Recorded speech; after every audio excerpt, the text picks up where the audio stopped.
Hello, everyone. Since next week is going to be the last week of classes, I have decided that Module 8 is going to be an audio lecture. No more written modules. So please pay attention to the lecture. Before that, just a reminder for all of you who have submitted their modules, you're in you have nothing to worry. But for those who have missed submissions, early submissions, midterms, and recent submissions, please do that because you will have enough time to accomplish those tasks.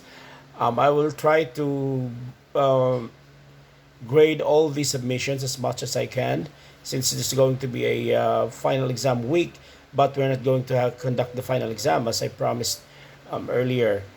Um, I want I want you to take the opportunity to look for your files, okay, in your emails and check for those submissions that have not been done yet. Um, do not forget also to send your grades, okay, into the FB page with your name, especially on top, last name, first name, then the subject and the time, and then you indicate all the modules and the learning tasks, especially in the early part where submissions were done in different times. Okay, so you have to specifically say, for example, module one learning tasks 1 to 4, grade so and so. Okay, and then learning task 5 to 8, grade so and so. So whatever grade that you have received for each particular module, you have to indicate them. If you have submitted a module in one submission, naturally you will only write one submission of the modular grade. All right, and uh, a very very important reminder for the midterm exam. Okay, each and every one of you must submit the midterm exam so that you will not incur an INC. I don't want to give an INC because of this pandemic situation. So please do that, okay? And I will accept those late submissions without any question, all right? What else? Okay, regarding your final grade, the final grade is going to be submitted as posted or as I think 1 week after the final exam. Okay, when all modules have been graded, and you will just have to wait for that in your online record system. All right, and please, if you have not submitted again, I will reiterate. I will say this one more time. Do that so that you will be given your grade without any problem. Okay. The last lecture on globalization is related to the pandemic. Okay, being the most recent and the most painful and the most poignant. Poignant means painful. The most painful experience that we're all in right now, okay, has affected us not only in the family or community level, but it has affected globally. Okay, it has affected all economic transactions from the standpoint of travel. For instance, people are no longer able to travel like they used to do in the old normal. So, what is the effect? The interconnectedness that we have been talking about has been put to a halt. Okay, in terms of international trade, okay, goods that have been exchanged are being scrutinized, okay, for any hint of COVID, for instance, you know, and this has halted, and this has created a lot of negative impact on the business sector. Okay, tourism, okay, our hotels, our business industries have been hit hard. Okay, income has been very very nil, and employment has been very bad. So many layoffs and so many business closures. You know, the magnitude of the pandemic is just overwhelming. Okay, so there it goes. The economic aspect is very very large, and we continue to wage a war. Okay, government policies are actually waging wars between economic recovery and following health protocols. Okay, because in order to for the economy to survive, people have to go out and find jobs and buy food and engage in any kind of economic activity. But that puts them to risk because of the transmission of cases of that. Okay, so this malady is creating a tug of war. Okay, so that government is forced to have quarantine procedures that are granular or localized, and community quarantines are assigned in terms of ECQ, GCQ, or MGCQ, depending on the severity of the case. All right, but nevertheless, in all these quarantine procedures, they're affecting movement of people because the culprit of this COVID is really the movement of people. For as long as people go out, the virus will always find a host, and we are the host. We are the human host that keeps this virus survive. Because if human beings do not move, okay, if there's no one in the street for like 1 month or so, this virus will just disappear. But it cannot happen because, especially in a country like the Philippines, a third world country, so to speak, a global south, with so many issues of economic deprivation, poverty, unemployment, economic backlash, difficulty. These things are top priority, survival of the fittest, in other words. And the extent of this scenario has put us all in quarantine fatigue, so that people are no longer following protocols.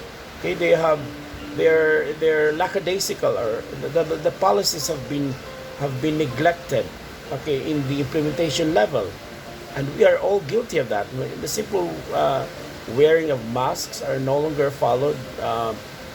What you call this, seriously, because of this quarantine fatigue that has afflicted us for so many months, up to this date.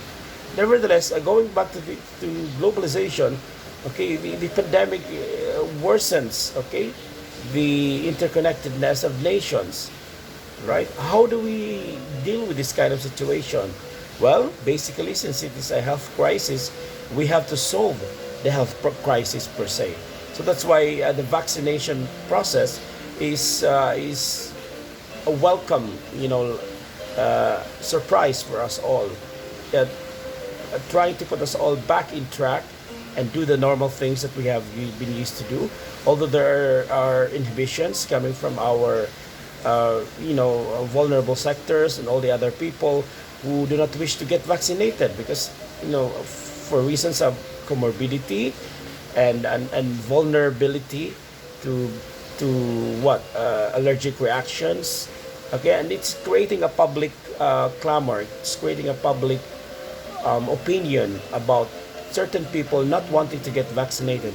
But the truth of the matter is, in order to achieve a herd immunity, or at least 70% of the population, to be able to survive and to be able to come up with the natural antibodies that will fight this disease, and through the vaccination process, that will eventually tone down, okay, the ill effects of the pandemic, and perhaps it will just disappear and maybe make it into a what you call this, a seasonal flu, just like colds or whatever.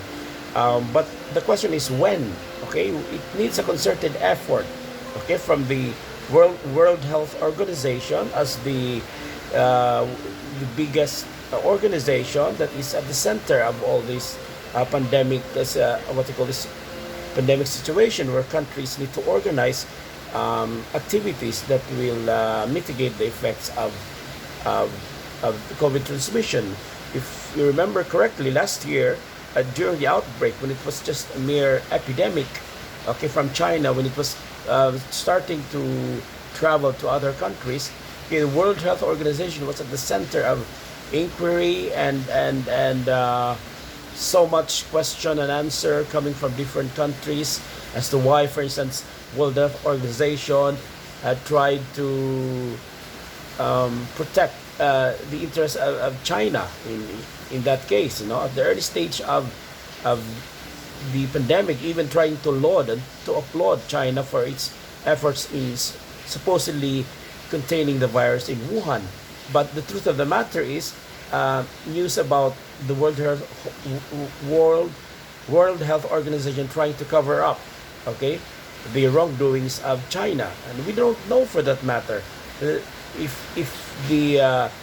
the virus started from the laboratory or what did it start from the caves, okay, whatever it is, it is actually it has been affecting us. Okay, from the point of view of the environment, okay, the uh, the prolonged exploitation of the natural resources, okay, has endangered the habitats of our wild animals. Okay, they're what due to deforestation, okay, flooding, and all uh, this environmental destruction has caused animals to migrate from their natural habitats, and they're occupying cities, and that has created a viral transmission. Okay, when diseases would jump, okay, from human, from animal to human.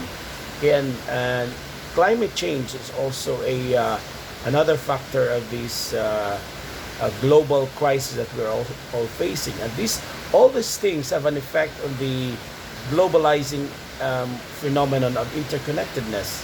Well, as a matter of fact, if we are to survive in this pandemic, we also have to have a globalized and concerted effort in trying to help one another.